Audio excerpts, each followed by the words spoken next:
So today we will start our topic evaporation in the chapter matter in our surrounding. So what is evaporation? The process in which a liquid changes to gas, that is gaseous state. Liquid state से किस में change होगा? हमारा liquid जो हमारा liquid है वो gaseous state में चेंज होगा. ठीक है, यहाँ पे भी स्टेट चेंज हो रही है. कहाँ से? Liquid to gas. ये पॉइंट नोट करने का, इसको ध्यान से सुनना. Below its boiling point. और यही डिफरेंस है एवापोरेशन और वेपराइजेशन में. वेपराइजेशन में भी जो है हमारा लिक्विड जो है गैसियस स्टेट में कन्वर्ट होता है. Liquid to gaseous state. So इन दोनों में डिफरेंस क्या है? इसमें हम किसी भी लिक्विड को बॉयल करेंगे और जैसे ही बॉइलिंग पॉइंट पहुंचेगा, as the liquid reaches to its boiling point, वो गैसियस स्टेट में चेंज होगा. लेकिन एवापोरेशन में ये कंडीशन नहीं है. एवापोरेशन में जो हमारा लिक्विड है वो below its boiling point can be change to its gaseous state. So it is the difference between evaporation and vaporization. Clear?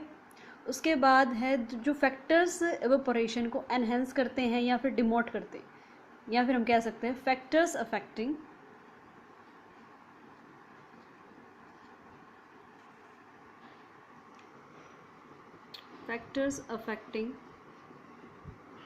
evaporation.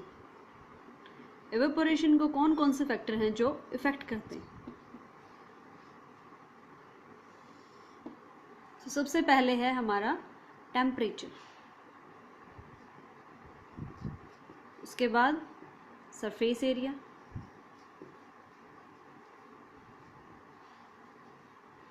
Then humidity in air, कि हमारे एयर के अंदर कितनी मॉइस्चर प्रेजेंट है, ये भी जो है डिटरमिन करेगी कि एवापोरेशन की स्पीड कम होगी या फिर ज़्यादा होगी.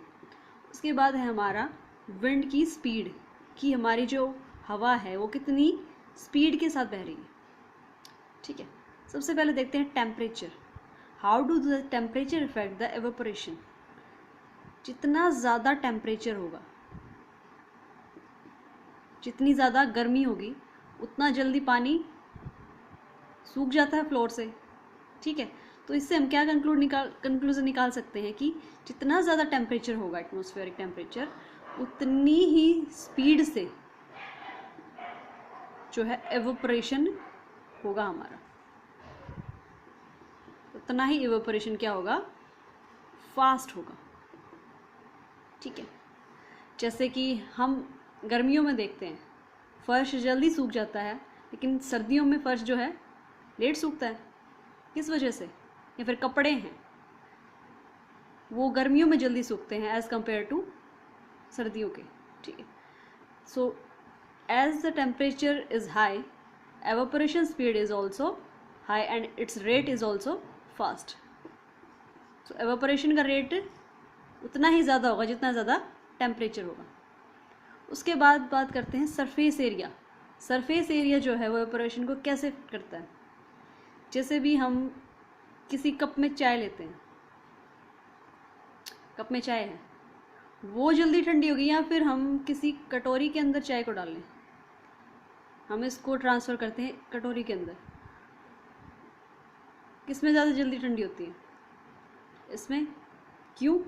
क्योंकि इसका हमने क्या किया है, इसका सरफेस एरिया जो है कप के कंपैरेटिव ज़्यादा होता है. इस वजह से जितना चौड़ा बर्तन होगा, जितना वाइडर जो हमारा वेसल होगा, हमारा कंटेनर होगा, उतनी ही जल्दी हमारा जो सब्सटेंस, हमारा लिक्विड है, वो कूल डाउन होगा, उसका टेम्परेचर रिड्यूस होगा. So surface area is also directly proportional to the evaporation. So जितना ज़्यादा सरफेस एरिया हमारा कंटेनर का होगा, उतनी ही जल्दी हमारा जो लिक्विड है वो एवेपोरेट होगा, और एवेपोरेशन कॉजेज कूलिंग. क्लियर? उसके बाद है humidity in air. When the humidity of air is low, अगर एयर की ह्यूमिडिटी क्या है, लो है, मतलब उसके अंदर जो वाटर कंटेंट है एयर के अंदर, हमारे एटमॉस्फेयर के अंदर, वो कम है। तो जो एवोपोरेशन का रेट है वो क्या होगा, हाई होगा। एवोपोरेशन जो है बहुत ही स्पीडली होगा। गर्मियों में जो है एयर के अंदर मॉइस्चर कंटेंट कम होता है, लेकिन बारिश के टाइम पे एयर के अंदर जो मॉइस्चर कंटेंट है वो ज़्यादा होता है। तो वही कपड़ों का एग्जांपल ले लो, गीले कपड़े किस मौसम में जल्दी सूखते हैं, in summer, because in summer जो air content, the humidity in air is low, hence rate of evaporation is high. So humidity also affects the evaporation. As the humidity is low, evaporation is high. As the humidity is high, अगर humidity या moisture content air के अंदर ज़्यादा होगा तो evaporation की speed जो है कम होगी।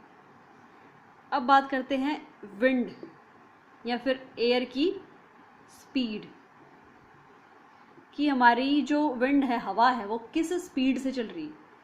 अगर तेज़ हवा चल रही है तो एवोपरेशन की स्पीड ज़्यादा होगी।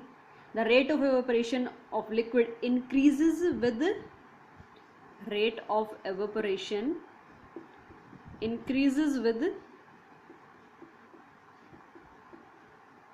Increasing the speed of wind, increases as the speed of air increases. ये साइन हमारा इंक्रीज का है, सो इंक्रीजेस, ठीक है। सो हम फर्श को सुखाने के लिए, फर्श का ही एग्जांपल दोबारा लेते हैं, हम फर्श को सुखाने के लिए फ़ैन चलाते हैं। क्यों? हमने क्या किया, जो एयर की जो स्पीड थी उसको हमने फास्ट कर दिया, जिस वजह से जो फ्लोर है हमारा वो फास्टली ड्राई हो जाता है एज कंपेयर टू व्हेन जो फैन है दैट इज़ नॉट ऑन। तो जो विंड की स्पीड है वो भी जो एवोपरेशन के रेट को फास्ट करती है, एनहेंस करती है। So the factors affecting evaporations are temperature, as the temperature is high evaporation की स्पीड भी क्या होगी, हाई होगी, फास्ट होगी। उसके बाद आती है surface area, as the surface area of the container is wider, more is the surface area of the container, more fast is the evaporation rate. Humidity in air, जितनी ज़्यादा एयर के अंदर ह्यूमिडिटी होगी उतना ही जो एवोपरेशन है वो slow होगा, और जितनी ह्यूमिडिटी एयर के अंदर कम होगी उतना रेट जो है एवोपरेशन का वो हाई होगा।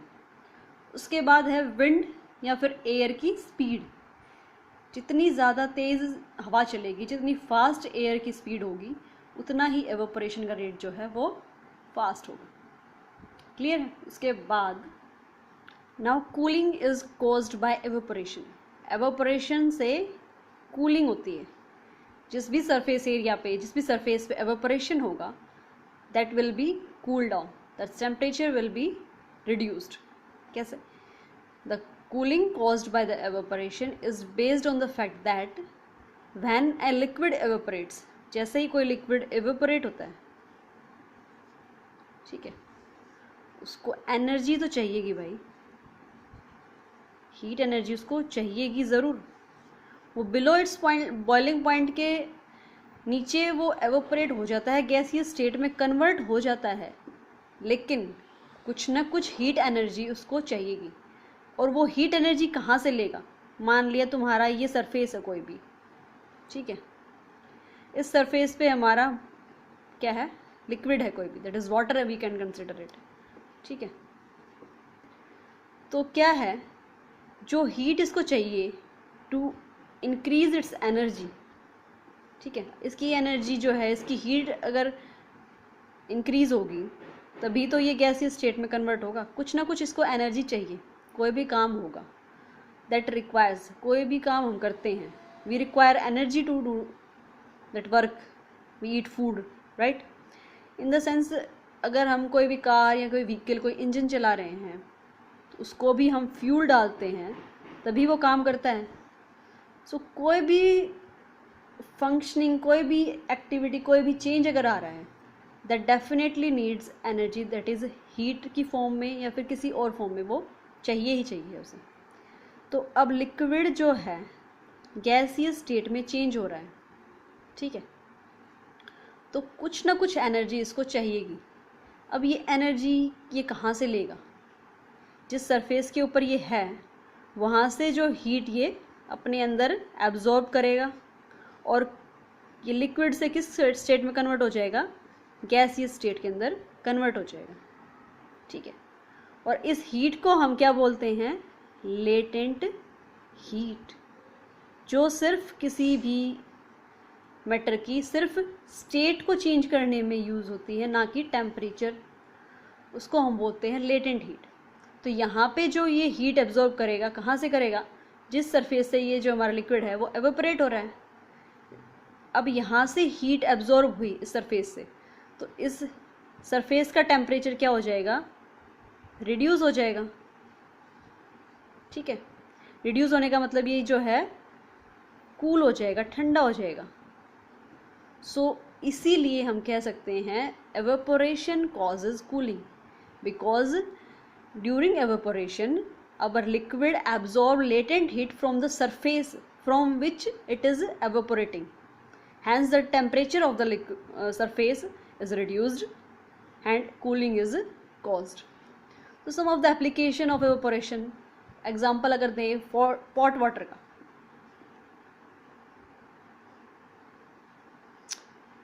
pot water ठंडा होता है, क्यों? इट इज़ वेरी कोल्ड, ठंडा होता है, लेकिन क्यों? Due to evaporation. और वो कैसे होता है? Due to evaporation. और कैसे पॉसिबल है? जो हमारा पॉट है कुछ ऐसा सा दिखता है शायद, ठीक है, जैसे हमारा ये पॉट है, इसके अंदर छेद हो गया, तो मिट्टी का बर्तन है, पानी अंदर से तो एब्जॉर्ब करेगा, हमें बाहर से गीला भी दिखाई देता है, राइट। इसके सरफेस ने क्या किया? अंदर जो हमने पानी इसके अंदर फिल किया था उसमें से कुछ पानी अपने अंदर एब्जॉर्ब कर लिया, ठीक है। तो कुछ मॉइस्चर इसके सरफेस के अंदर है, और जैसे ही विंड इसके सरफेस को टच करते हुए पास होगी, वो क्या होगी? यहाँ से जो वाटर पार्टिकल्स हैं उनको अपने साथ लेके चली जाएगी, ठीक है। वाटर पार्टिकल्स जो हैं वो एयर के साथ मिक्स होके चले जाएंगे। दैट इज़ मीन्स कि जो मॉइस्चर इसके सरफेस के ऊपर थी वो क्या हो जाएगी? एवेपोरेट हो जाएगी। अब ठीक है, वाटर पार्टिकल्स एयर के साथ मिक्स कब होंगे? जब उनकी एनर्जी बढ़ेगी। एनर्जी कब बढ़ेगी? जब ये जो सरफेस है या फिर वाटर जो हमने फिल किया है यहाँ से वो हीट एब्जॉर्ब करेगा। ये जो हमारा यहाँ पे मॉइस्चर थी ये वाटर के अंदर से या फिर हमारे सरफेस के अंदर से हीट एब्जॉर्ब करेगा। यहाँ से हीट एब्जॉर्ब की गई तो इसका टेम्परेचर क्या हुआ? कम हुआ। और टेम्परेचर कम होने का मतलब क्या है? ये पानी कैसा हो जाएगा? ठंडा हो जाएगा, कोल्ड हो जाएगा, ठीक है। That's why water in the pot is cool. Clear है? सो उसके बाद एक और एग्जांपल देखें कि स्वेटिंग या फिर perspiration in our body. Sweating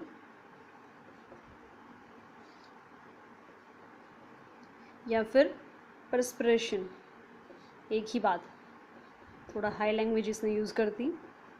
अगर हम हाई लैंग्वेज में बोलें, अगर एग्जामिनर बोल दे परस्पिरेशन जो है causes cooling, why? परस्पिरेशन से कंफ्यूज नहीं है, that is also sweating. So perspiration causes cooling, why? या फिर हमारी बॉडी जो है वो पसीना रिलीज ही क्यों करती है? To maintain the constant temperature of our body in summer. And how it is maintained? The sweat हमारी बॉडी के ऊपर रिलीज होता है, ठीक है। एंड स्वेटिंग जो है जैसे ही एवेपोरेट होगी, जो हमारे स्वेट्स हैं एवेपोरेट होंगे, हमारी बॉडी से टेम्परेचर हीट को खींचेंगे, जो हमारा पसीना है कैसे एवापोरेट होगा, टेम्परेचर उसको चाहिए कहीं ना कहीं से, उसको लेटेंट हीट चाहिए, वो कहाँ से लेगा, हमारी बॉडी के अंदर से। सो हमारी बॉडी का टेम्परेचर मेंटेन कैसे होगा, जो हमारा पसीना था हमारी बॉडी के ऊपर, उसने लेटेंट हीट हमारी बॉडी से एब्जॉर्ब की, तो बॉडी का टेम्परेचर क्या हो गया, लोअर डाउन हो गया। Hence we feel cooling due to evaporation of sweats, that is पसीने की एवोपरेशन के कारण, पसीना है क्या, पानी ही तो है, तो उसके एवोपरेशन के कारण हमें जो है ठंडा फील होता है, कूलिंग फील होती है। So sweating is also an application of evaporation. So एक और बात आई, अगर हम कॉटन क्लॉथ्स क्यों पहनते हैं समर में, why do we wear cotton clothes?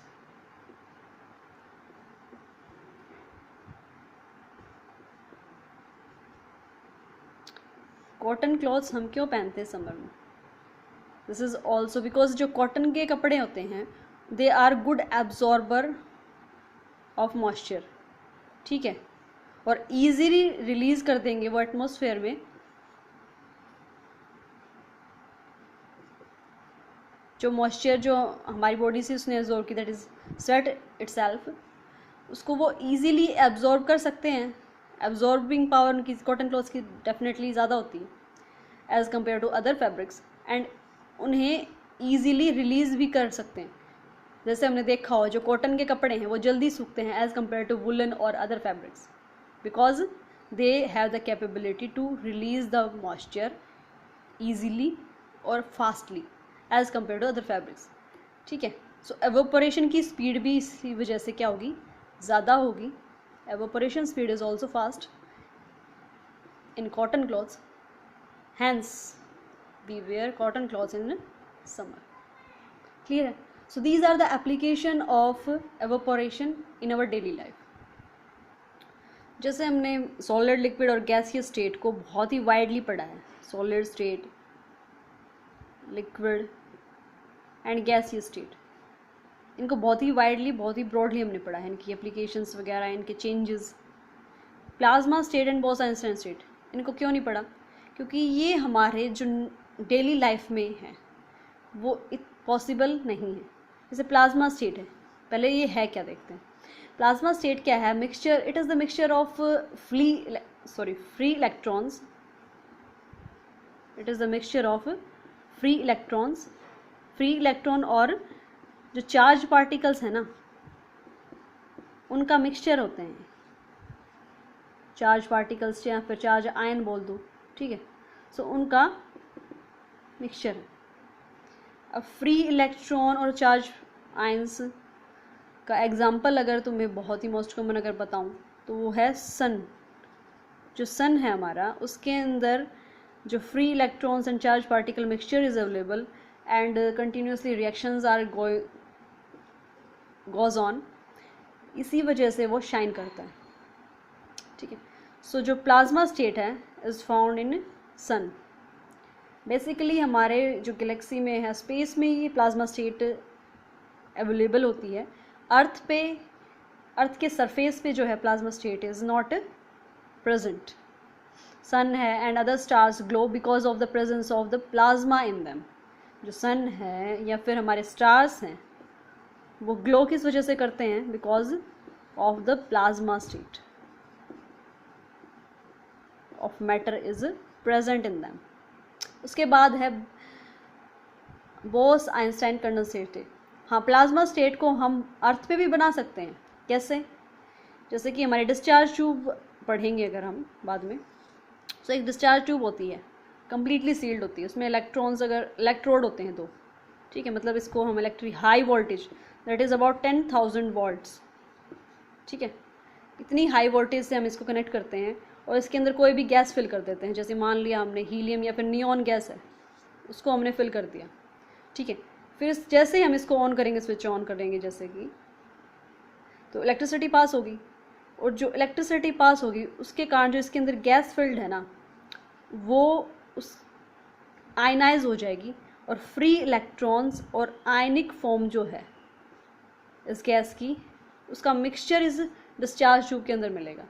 It is the plasma state itself. So plasma state को हम क्रिएट कर सकते हैं, लेकिन ये इटसेल्फ अगर तुम्हें ओपनली अर्थ के सरफेस पे नहीं मिलता. We can create it in lab by applying electricity and low pressure taker in a discharge tube. Clear है? So, उसके बाद Bose Einstein condensate state. Bose Einstein condensate US के कुछ साइंटिस्ट थे, उन्होंने क्रिएट की थी. फर्स्टली तो बोस और आइंस्टाइन ने की है, ठीक है. उसके बाद इनिशियली कुछ टाइम पहले कुछ यूएस के साइंटिस्ट थे, उन्होंने की थी. और तो बोस आइंस्टाइन कंडेंसेट है क्या?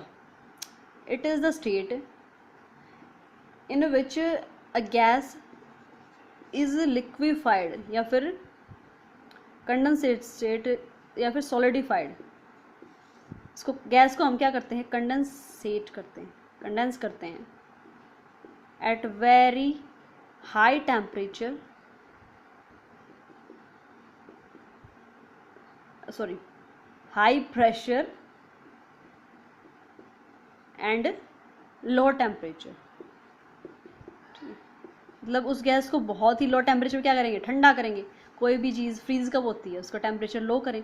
लेकिन गैस को फ्रीज करने के लिए सिर्फ low temperature is not sufficient, उसको प्रेशर भी देना पड़ता है, ठीक है. वो लिक्विफाई हो जाएगी. लेकिन बहुत ज़्यादा हाई प्रेशर दे के हम इस गैस को कंडेंसेट करें तो ये बोस आइंस्टाइन कंडेंसेट स्टेट हो जाएगी. 100th टाइम डेंसर होती है हमारी Bose Einstein condensate as compare to simple gas, ठीक है. इवन सॉलिड से भी बहुत ज़्यादा कंडेंस्ड स्टेट जो है, it is the Bose Einstein condensate. So it was our chapter. If any doubts problems comes, just comment it and you can ask me. Thank you.